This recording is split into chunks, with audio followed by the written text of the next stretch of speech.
are here together in spirit and in voice, and that's a very exciting place to be. The Regents' Cup is an opportunity for us to engage in an Oxford-style debate on the topic of free speech. The prompt that we will be discussing here in round 2 is as follows. Legislation should be passed to disallow social media companies from banning users based on political viewpoints. Once again, I'm going to repeat that. Legislation should be passed to disallow social media companies from banning users based on political viewpoints. So I'm going to take the time right now to talk about the format of the Oxford debate, and then I'll introduce the judges, and then we'll begin. So there are 3 rounds to an Oxford debate. We begin with the first round, and you're going to hear opening statements from the affirmative and negative teams. Those statements should last between 6 and 7 minutes. At the 6-minute mark, I'm going to put up a hand, a finger, to show that you have 1 minute left. And then at 7 minutes, I'll go ahead and interrupt you and ask you to move on with the debate.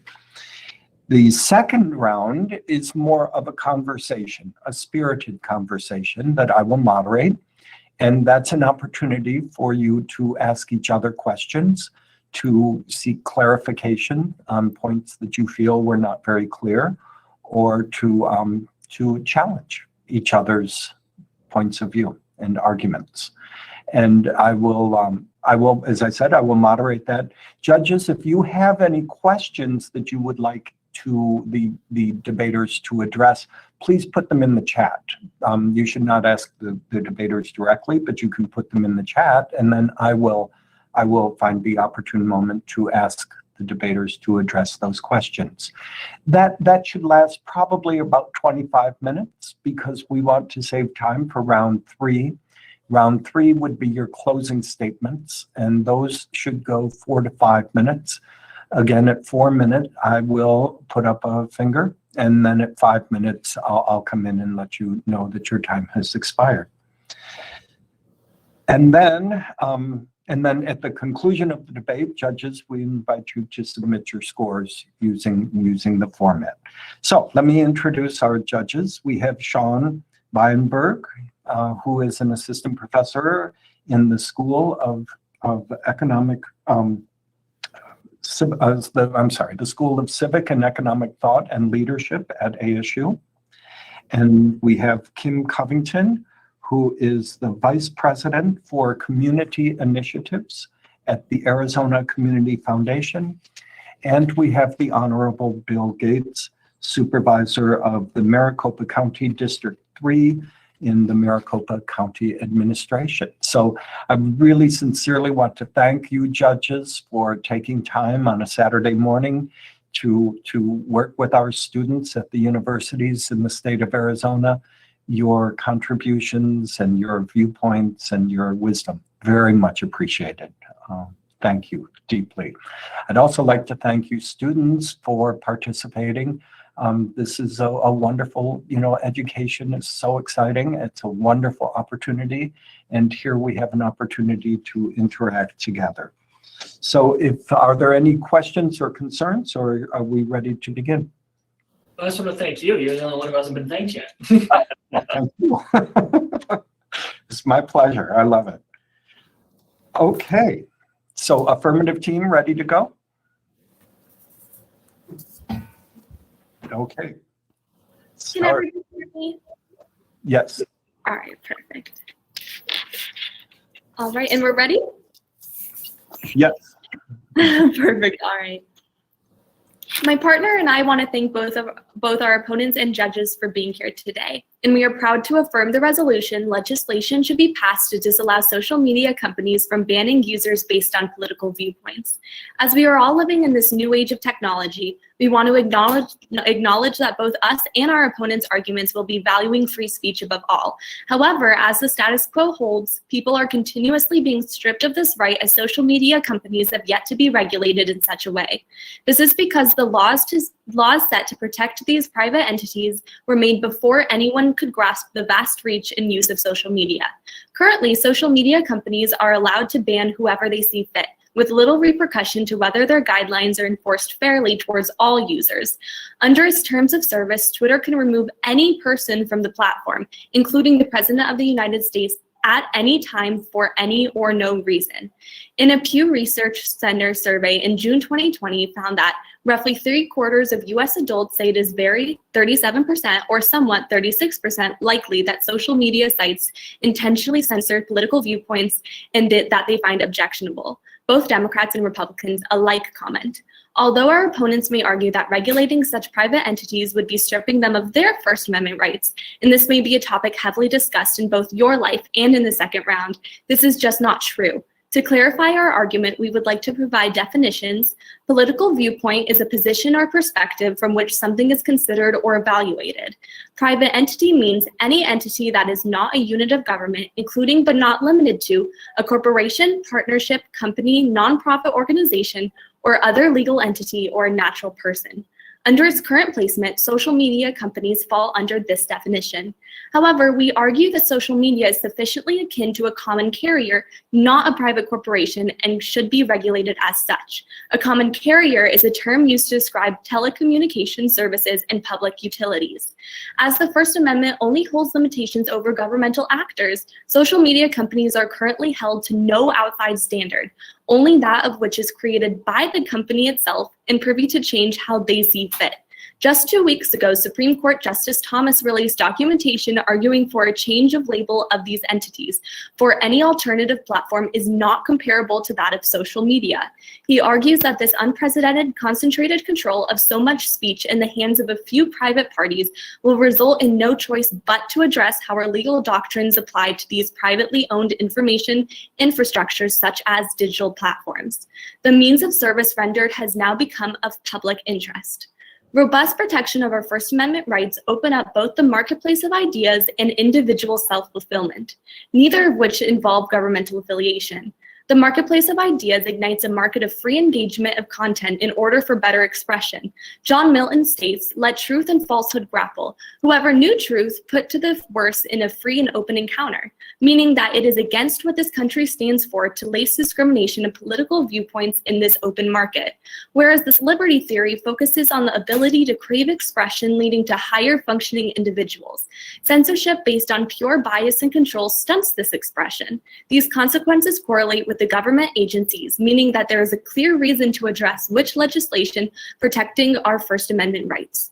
Throughout history, we can see precedents evolve as society does. The internet is relatively new, therefore the laws set are bound to change and grow in order to protect citizens' rights.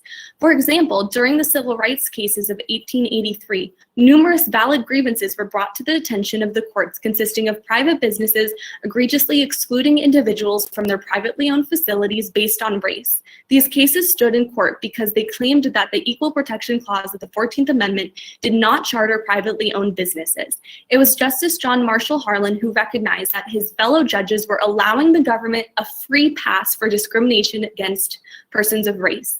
Ever since the Civil Rights Act of 1964, one can't discriminate based on race, religion, or national origin. But there are other aspects like gender, political affiliation, and sexual orientation that are not federally protected and should be. These are forms of discrimination that we are allowing social media companies a free pass to by not demanding legislation over them. Social media is a growing force replacing our traditional public forums. In Packingham v. North Carolina, they state, "While in the past there may have been difficulty in identifying the most important places for exchange of views, today the answer is clear. It is cyberspace, the vast democratic forums of the internet in general, and social media in particular." Justice Kennedy expressed this as a revolution of historic proportions, requiring the antiquated state action doctrine to be modified. Private entities that act as public forums have become analogous to governmental agencies. Benjamin F. Jackson explained, "Public communications by users of social network websites deserve First Amendment protection because they simultaneously invoke three of the interests protected by the First Amendment: freedom of speech, freedom of the press, and freedom of association." Nye and I want to stress the importance of promising a discrimination-free public forum to the 72% of Americans that use social media. Although you may be hesitant to promote the passing of new legislation concerning social media, it is imperative to keep our laws relevant to the times. Currently, there is no regulation over social media platforms that have not been created by and for themselves. This legislation would ensure that no one is being victimized simply because of their political viewpoint. This is unjust. For these reasons, we are proud to affirm the resolution. Thank you.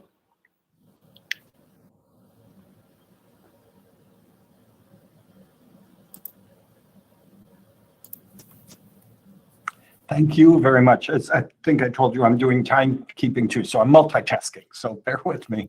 All right, thank you very much. Negative team, are you ready? All right, you go ahead and begin. My partner and I stand here and affirm negation of the resolution that legislation should be passed to disallow social media companies from banning users based on political viewpoints. Essentially, there is a precedent for companies to regulate their own platforms, and they're equipped to effectively do so.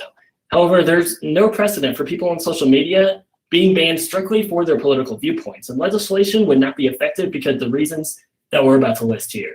Now, laws are created to protect people from the government, and legislation is passed to stop a clear and present issue, and this is not a clear and present issue. Of course, we will be using the same definitions as our opponents, just for clarification purposes. Starting with our first contention, setting legislation will be government overreach and furthermore sets a precedent for the government stepping in to control speech.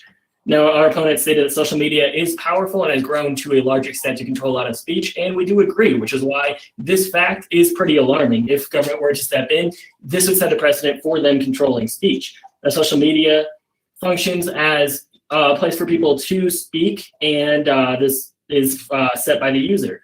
But government stepping in would undermine the entire point and be a massive overreach. The First Amendment protects people from having their free speech interfered with by the government. And while the legislation to disallow bans sounds pretty good in theory, the F is still arguing for the government to interfere with free speech on social media, and this would be violating the First Amendment. The Supreme Court has established the right of expressive association. First Amendment constraints don't apply to private or non-profit businesses, and these companies would still reserve the right if legislation were passed. This means that a bill would not do anything because these companies still have the freedom to run their platform how they please and choose who they'd like to associate themselves with. Furthermore, the government stepping in to create legislation to regulate speech, while this is disallowing bans, sets a further precedent for them to step in for other things that they deem to be issues, especially when this issue is non-existent.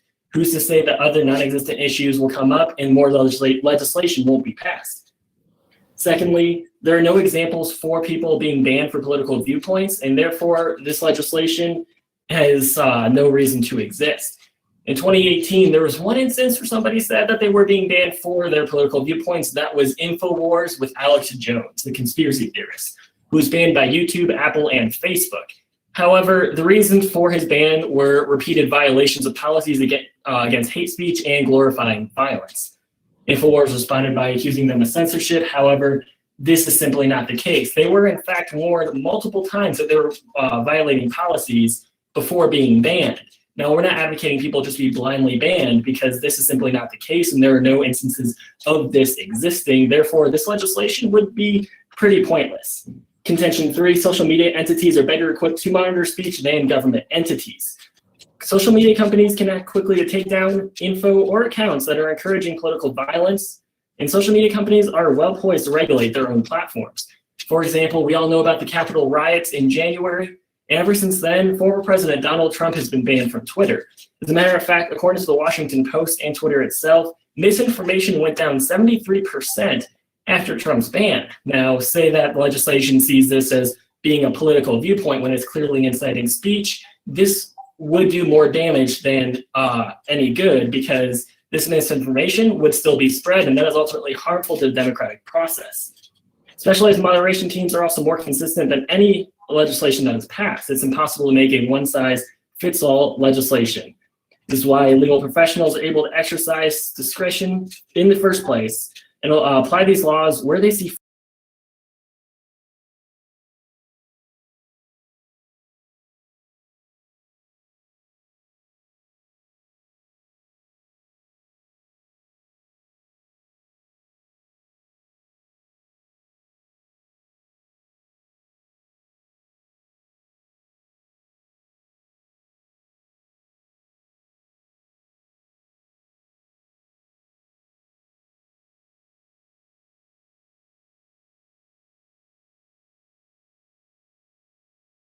Also, this would be a violation of the First Amendment because it sets a precedent for the government stepping in to control speech further. Burden of proof here is on the affirmation to find a reason to create this legislation. And while they do state that a lot of people feel that they're being banned for political viewpoints, the facts prove otherwise. Thank you.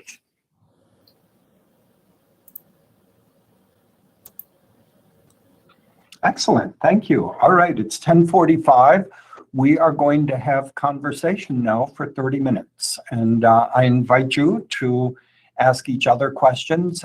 I'll moderate and to help guide those conversations, but by and large, you are free to ask each other whatever questions you want. But I want to begin with, I'd like each of you to summarize what you view as the strengths and weaknesses of your opponent's arguments. So can we begin with the affirmative? What do you see as the strengths and weaknesses of your opponent's arguments?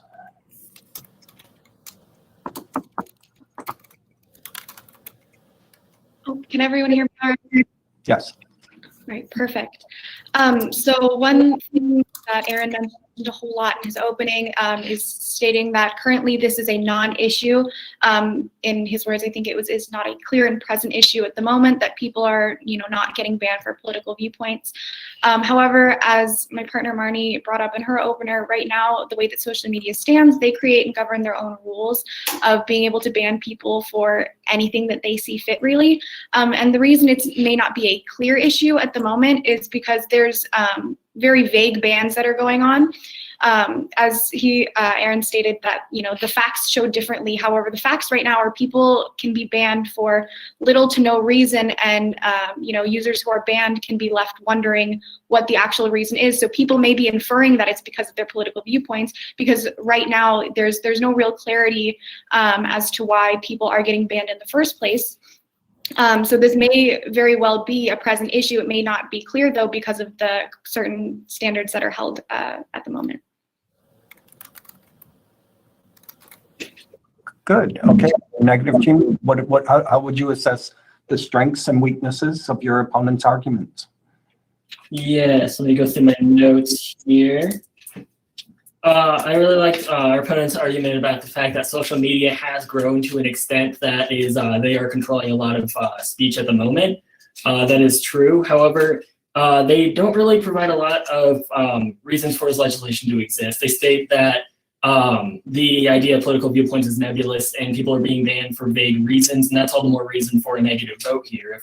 If the definition of political viewpoints is that vague, then legislation passed to disallow people from banning from political viewpoints, that would essentially convolute the issue even more. Without government stepping in, we keep the status quo as it is now, and as it is now, we don't have any current issues.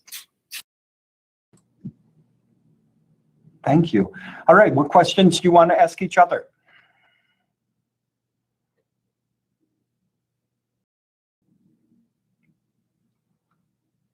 I can start.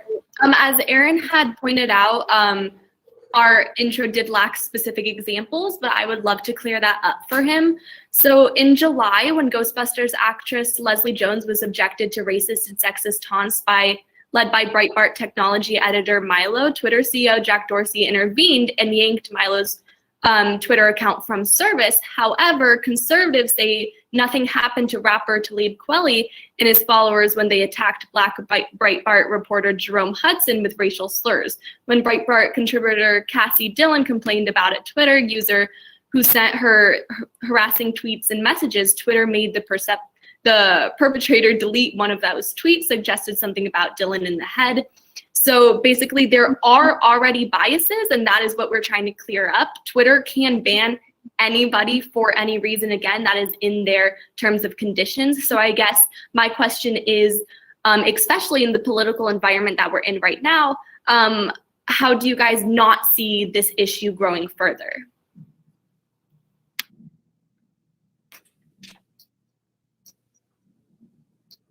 Oh, sorry, I heard somebody's mic coming on. All right. I was going to ask if you can repeat those examples really quick. Yeah, I'm so sorry. So basically, Leslie Jones was subjected to racist and sexist taunts, and the CEO of Twitter yanked his account away. However, when the opposite happened to rapper Talib Kweli and his followers, when they attacked Black Breitbart reporter Jerome Hudson with racial slurs, Twitter basically said delete one tweet and that's all. So I'm saying, since there is already a bias laced throughout this, because there is no regulation hanging over social media companies like Twitter, why don't you think the government should be protecting their First Amendment rights? Well, ultimately, that's one platform. If they don't agree with Twitter's rules there, they can jump to a different platform. Furthermore, I believe that the government is less equipped to deal with issues like this. For example, during the insurrection at the Capitol, they acquitted Trump when he was being impeached for that inciting that violence, because they saw inciting speech as simple political viewpoint. So I would argue that the government is less equipped to deal with these situations.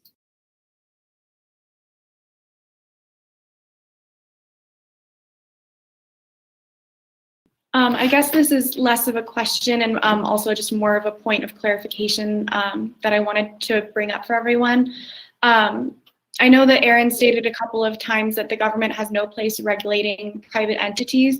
However, that's not the case. There's a couple of court cases, specifically German Alliance Insurance Company versus Lewis and Mazdabrook Commons Homeowners Association versus Kahn, where there were private entities, but because they were used as public forums and their purpose had evolved into public awareness, they were being able to be regulated on free speech purposes, and we're contending that social media platforms fall into that same category. So just wanted to clear up that there has been regulation of private entities in the past. This is not a new thing. I think I see a question in the chat here.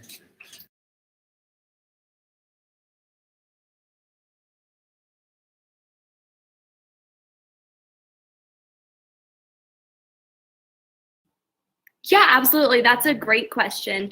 I think what Naya and I are trying to put forward is that we have seen in the past that, yes, of course, there were centuries of those being common law. We almost don't want there to be centuries of this social media being common law if we already are seeing a problem and can stop it now.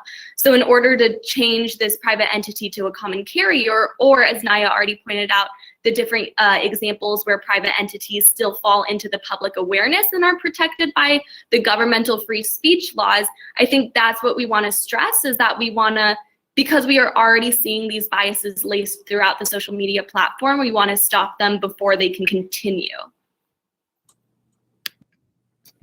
But the fact is also that we do have multiple social media platforms, not all sharing same biases, and people can jump to these different platforms and companies in order to express separate viewpoints as well. And the fact is, if government starts to regulate social media platforms where most of the free speech takes place, then this sets a precedent that the government can, in fact, interfere with free speech, and therefore that would be a violation of the First Amendment.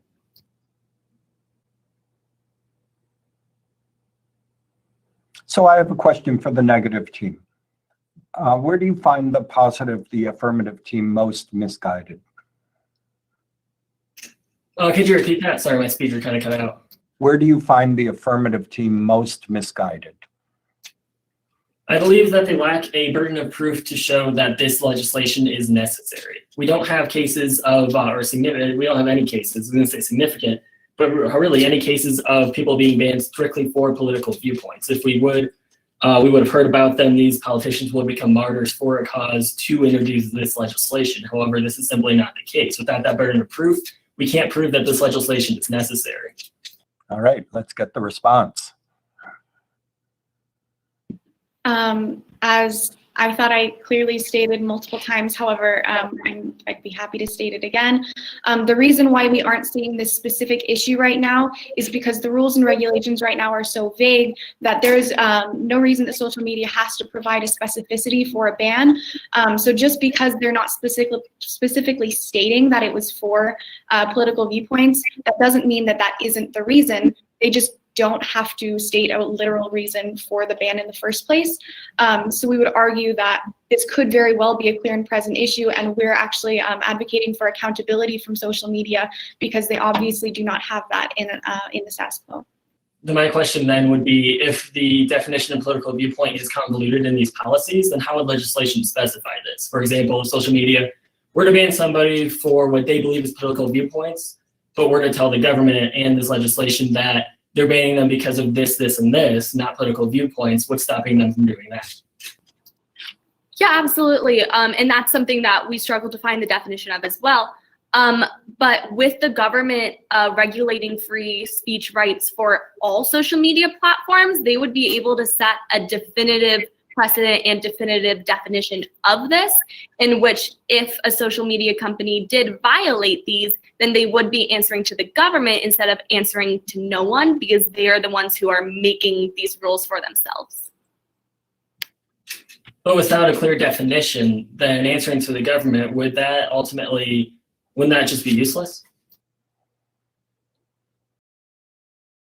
I did just mention that it would then be the government's responsibility and role in this, and that's why we do want to get them involved, because you're right, the definition is incredibly subjective, and that's why, as you were saying, Erin, there are different social media platforms, each have different rules, and that is kind of the point that Naya and I want to emphasize to the judges, is each social media company, because no one is regulating them, because they are private entities, they are allowed to make any set of terms and conditions that they want. So with the government being the overarching kind of umbrella over them, they would be able to not only protect our First Amendment rights, but also set this definition for us, as it is so subjective. Now, during the Capitol insurrection, when former President Trump was acquitted, they believed that his speech was not inciting speech, but rather political viewpoints, despite saying behind closed doors that it was in fact inciting speech. So how is the government more trustworthy than social media companies to make these decisions? I think you made a really good point, specifically towards our side. This was a direct example of the government completely standing for free speech that was incitement that was protected under the Constitution. However, Twitter felt the need to ban someone for expressing their free speech freely, and how the First Amendment intends it's allowed to be. So this is, exactly showing that this is a problem of social media is taking it into their own hands to ban people where they're completely expressing free speech that is constitutionally protected. I believe we also have another question in the chat. Okay, so let's take this. How would legislation prohibiting social media platforms from banning users encourage civil discourse? Who would like to take the first? Rachel, we want to make sure you get a chance to speak as well. Yeah, absolutely. I was just reading the question really quick, looking at my notes.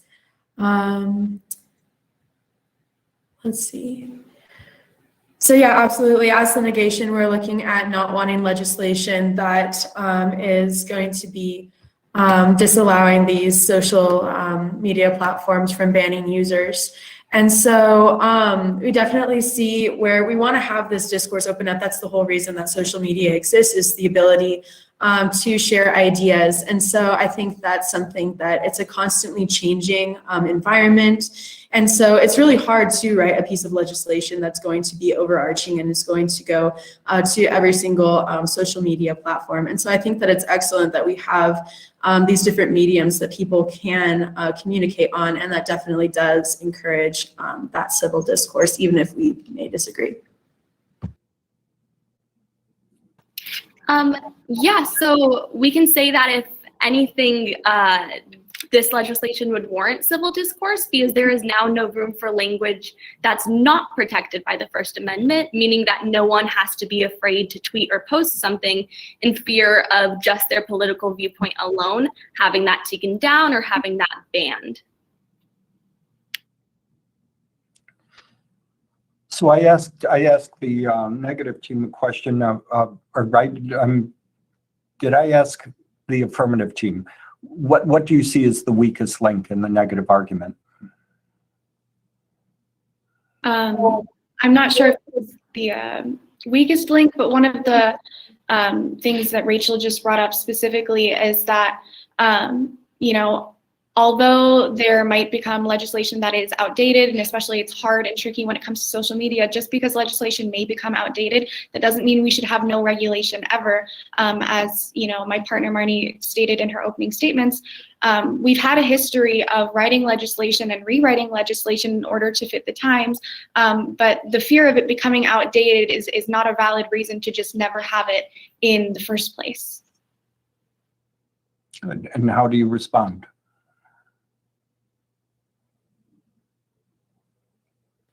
Sorry, could you repeat that? I was writing something down. How would you respond to what Naya? Or Naya, do you want to repeat then what you said? Yeah, absolutely. I believe that there should be, you know, some type of regulation. I just don't know if that is the role of the government to reach into that shoes. I believe that we've seen that social media companies are able to manage that pretty well on their own. They're familiar with their own platforms. And so that's what we're arguing here, is that it's not the role of the government to step in that case.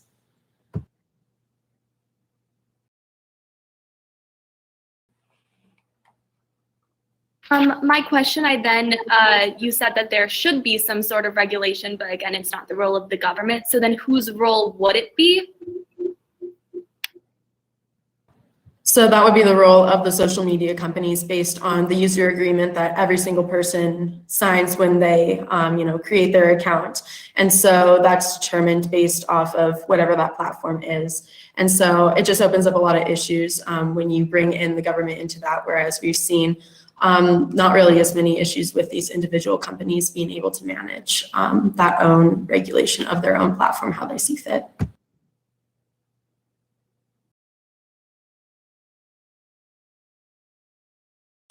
Okay, to each side, tell us what is your strongest argument that you feel that your opponents have given either no or little, you know, attention to.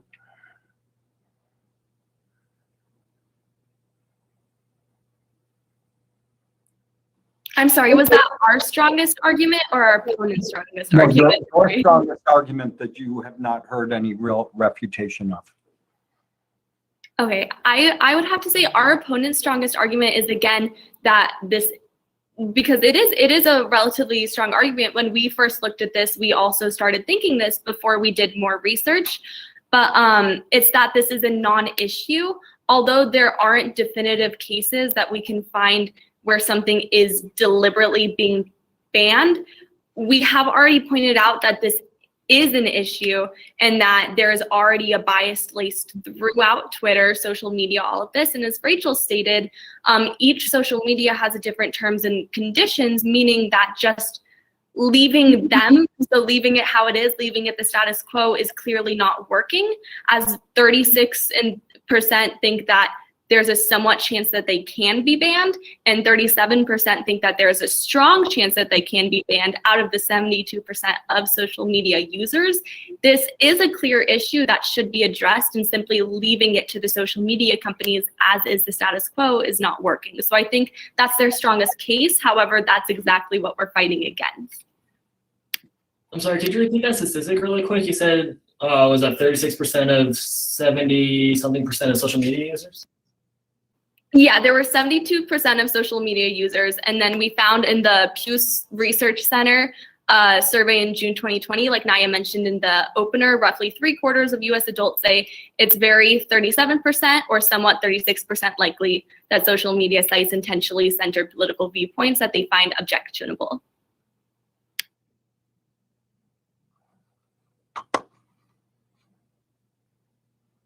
So Aaron, it looks like you might have a follow-up to that, or no?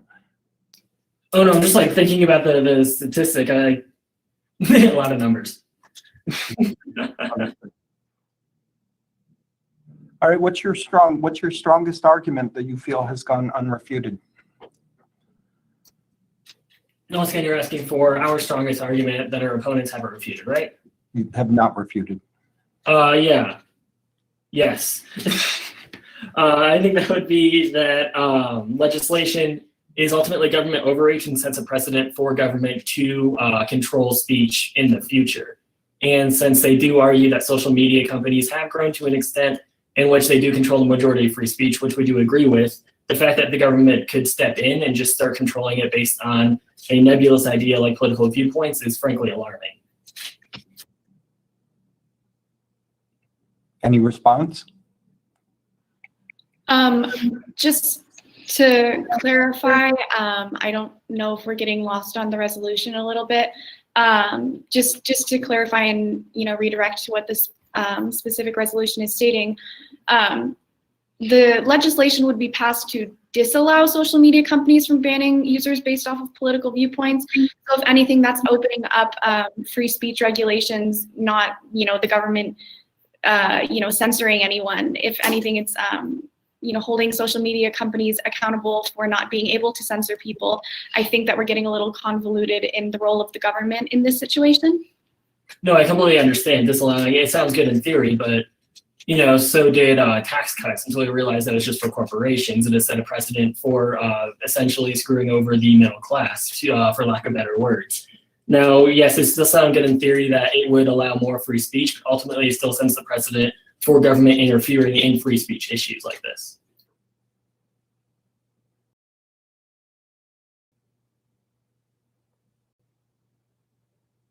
I do. Okay. So Rachel, what are you thinking? I don't have any questions at the moment, but thank you. Okay. Anybody have questions for the other side? I guess my question would be, I know that you guys have stated multiple times that social media companies in general are well equipped to self-regulate.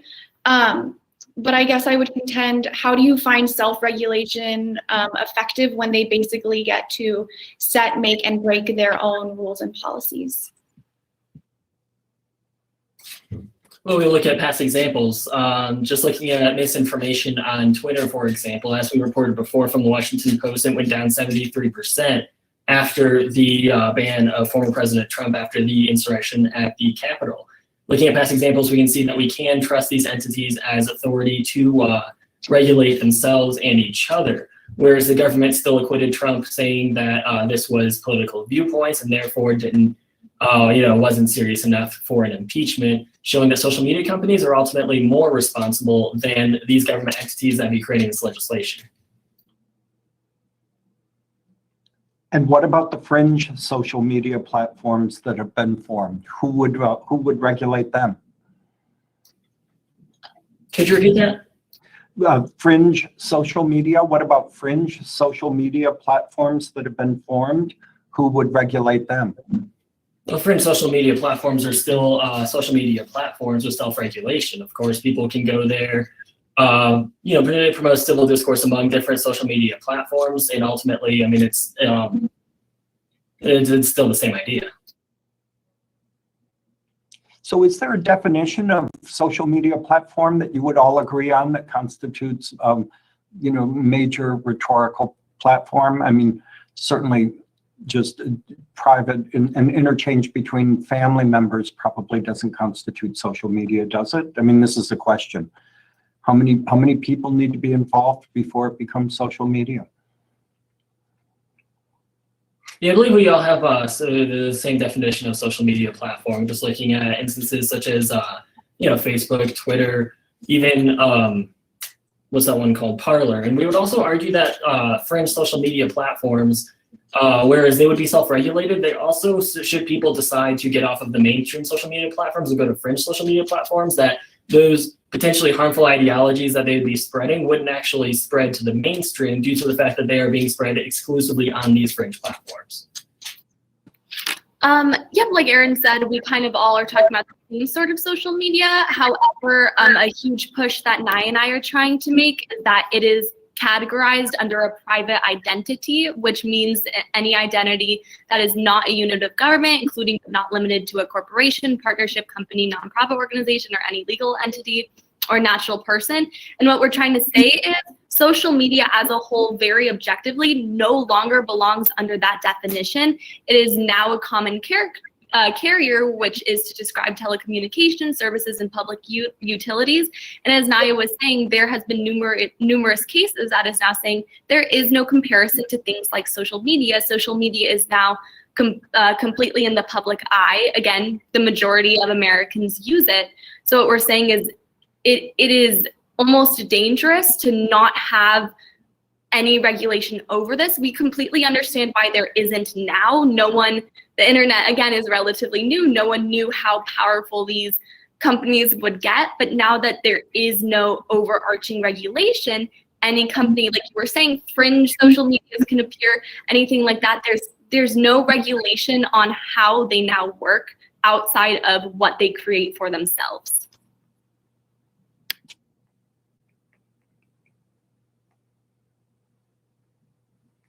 So my question for my opponents would be that, well, do you believe that regulation of free speech is a violation of the First Amendment?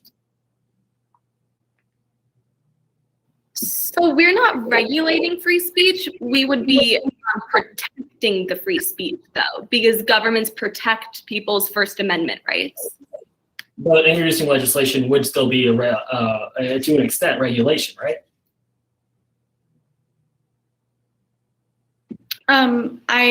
I think, yes, if you want to use regulation is that word, but regulating to make sure that everything is allowed is, I guess, still regulation. The government does regulate free speech regularly with the First Amendment and the Constitution, but that doesn't inherently mean they're also not protecting it.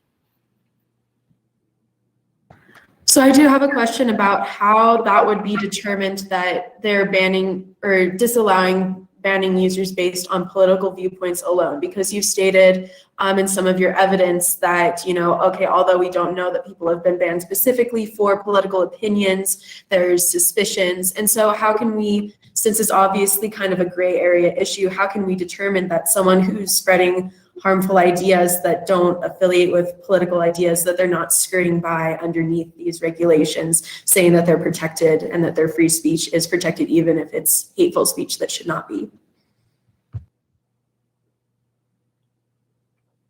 So this would just go along with the speech that's already legally defined by the First Amendment, any speech that's already protected by it. So again, I know we just debated on this one, but inciting speech that leads to innate unlawful action, so that's not protected.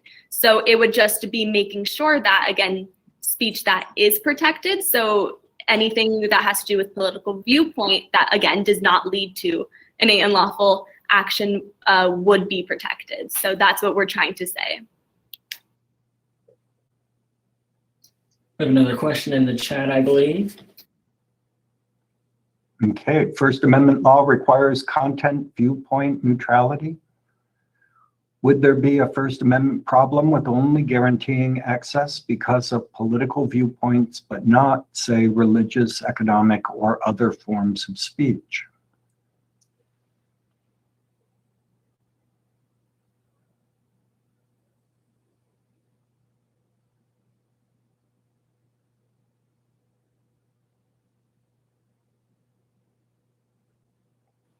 Yeah, so with then an overarching kind of government affiliation with these common carriers now, if that's what Naya and I would call them, it would allow, again, this whole, if political viewpoints come, then eventually we would hope that this would be the first step to religious, economic, or other forms of speech, especially because currently in the political environment that we are in, those are all laced together.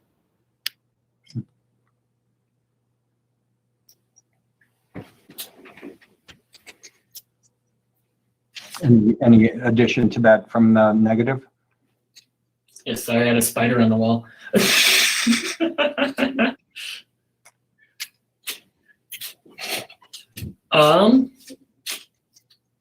Well, again, I think that these definitions are not only a little convoluted, but things that the government have historically disagreed with in the past, and therefore the government has shown in our actual reality that they're not equipped to deal with these issues, whereas social media has shown that they are. And again, I bring the example of former President Trump, in which they acquitted him, whereas social media banned him, and that stopped misinformation. We've shown that social media companies are better regulated to are better equipped to regulate their own platforms than government entities are. But it's actually, the question here brings us back to the proposition itself, which is specific to political speech.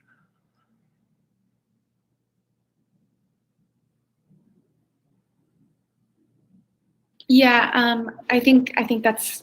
Thank you, Frederick, for going back to the question, the resolution at hand. There's a difference between misinformation and political viewpoints, and right now the legislation is drawing that line. And as we've stated before, one potential way that we could counter this is holding it as a common carrier, as Justice Thomas has argued, and common carriers already under the U.S. Code. They can't make unreasonable discrimination charges in practices, classifications, or how they regulate. So, we would contend that the government is already well equipped to deal with these things because they already are on a regular basis. Okay. All right, we're nearing the end of our time, so let's go to the closing arguments. You have 4 to 5 minutes. I'll put my finger up when you hit the 4-minute mark, okay? All right. Marnie and I want to start off by thanking our opponents for an amazing debate, as well as our judges for joining us in the discussion today. It's a really important topic, and this is something that affects a lot of people, so I think it's great that we can have this discourse. That being said, Marnie and I want to stress the importance of maintaining free speech on social media platforms. Although they're currently labeled as a private entity, we brought up numerous professional examples on why this is no longer true, as the majority of people now use social media outlets, making any other comparison unwarranted. As our opponents continue to claim, even if social medias remain as private entities, we've stated multiple court cases, such as German Alliance Company and Masterbrook Commons Homeowners Association, that there are legitimate examples of private entities being used as public forums because their purposes have evolved into the public awareness. I know you've heard a lot of new information arguments today, and you might have even come into this completely disagreeing with what we have to offer, or maybe just not knowing about this topic, or you had your mind made up. But if you forget 99% of this hour-long debate, remember this: in the status quo, social media companies reserve the right to make and break their own rules and regulations. Although you may be hesitant to pass legislation regulating private entities, we offer that there's no accountability for social media companies as it stands, and we urge legislation to be passed to change that. This could potentially include holding them as common carriers or public forums. This legislation might look like requiring specificities when users are banned regarding which terms for service were broken and at which instance. My opponents have heavily contended that this is a non-issue. However, this is not true, as we stated in our case. It may not be a clear issue, but this does not mean it is not an issue at all. Rachel also stated during cross that there should be some sort of regulation, but she's not sure if it's the role of the government to step in. However, we contend self-regulation is simply not effective. To push forth that the government is taking over would limit free speech is also not true. As Aaron multiple times stated, if one person is banned from social media, it's no big deal. They can just hop from one to another. But Marnie and I noted how many people are actually on social media. It was over 1 billion on Facebook alone in 2015. And we contend that there are no equivalent alternatives offered, as Justice Thomas contended, and that this is very dangerous to the free speech of Americans and people across the world. As Marnie mentioned in the opener, there was upwards of, I think, 72%, with 37 people thinking that there's a high chance, and 36% that there's still a somewhat chance of people being based off of their political viewpoint. It's an incredibly relevant issue, and it's naive to say that with the status quo that these things are being addressed thoroughly. For these reasons, we are proud to affirm the resolution. There should be legislation passed to disallow social media companies for banning users based on political affiliation or political viewpoints. Thank you.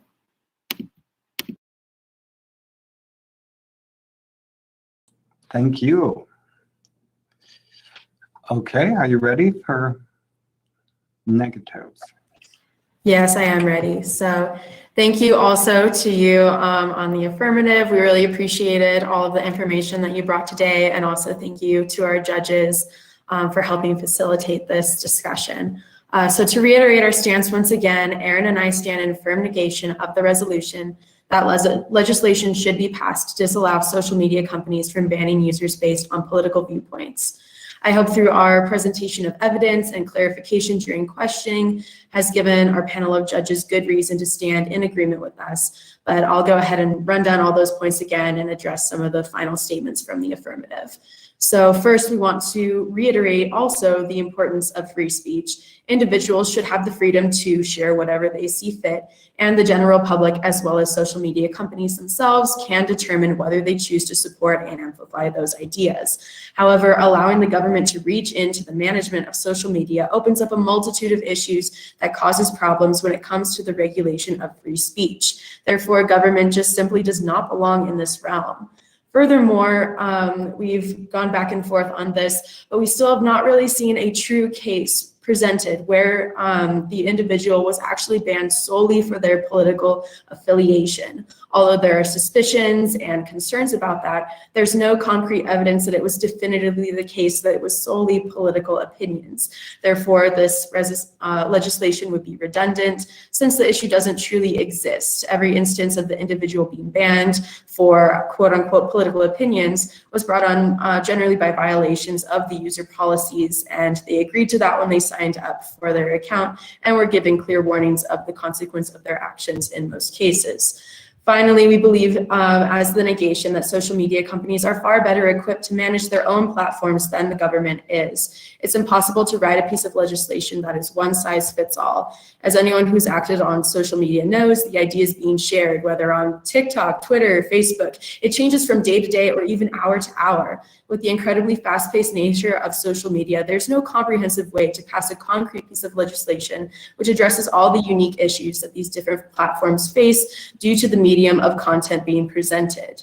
The determination of appropriate content should be left to the individual social media companies based on their own personal terms of service, which contain clauses about harmful speech and ideas. They can therefore deal with any issues on their own platforms both swiftly and effectively. To reiterate our case, we believe that the government has no business reaching in and controlling the platforms created by social media companies. There have been no significant cases of someone being banned without clear and valid reasons, and they do not relate directly to the person's political affiliation, but rather the content of the information being shared, which is often harmful or causes violence. Individuals have the ability to share what they want, but they must also be willing to face the consequences that come with that. And social media companies have no obligation to continue to host these individuals if they see fit, due to the violations of the user guidelines that they agreed to when they made the account. This is why we are negating the resolution that the government should pass legislation to disallow social media companies from banning users based on their political opinions. Thank you. Well, thank you. I truly want to thank all four of you for a very nuanced and interesting set of arguments on a complex social issue. Thank you very, very much. And thank you to the judges for, again, for participating in the educational experience of our students. It's just really an honor to have you here. Thank you. Thank you. And great job, guys. You too. Good luck. Yeah, you as well.